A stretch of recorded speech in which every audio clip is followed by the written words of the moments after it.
It rarely begins as a spending decision. It begins as convenience, as a small agreement that feels easier than saying no. Because subscriptions don't arrive like purchases do. They don't demand attention or force a pause. They slip in quietly under words like free trial, first month, cancel anytime.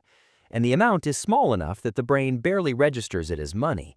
Because $10 doesn't feel like spending, it feels like organization, like you're smoothing life rather than buying something.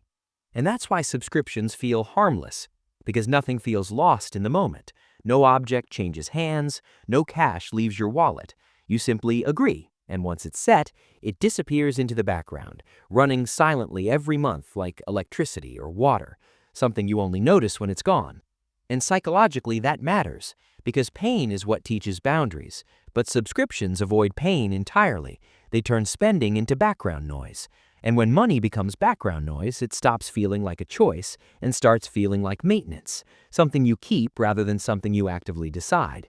And this is where the shift happens. Not suddenly, not irresponsibly, but slowly, because each subscription makes sense on its own. Music, so silence feels filled. Streaming, so evenings feel complete. Cloud storage, so nothing gets lost. Apps, so you feel productive or disciplined. And none of these feel indulgent. They feel adult, reasonable, even responsible. And from the outside, life looks stable. Bills are paid, systems are in place. But internally, something changes. Because the moment money leaves automatically, flexibility starts to shrink. Not money itself, but space. The space to pause, to wait, to change direction without friction. And this is hard to notice because nothing feels wrong. Income still covers expenses, life continues, yet every month arrives with less openness than the one before it. Not because of one large expense, but because more of it is already spoken for. And the real power of subscriptions isn't their cost, it's their permanence.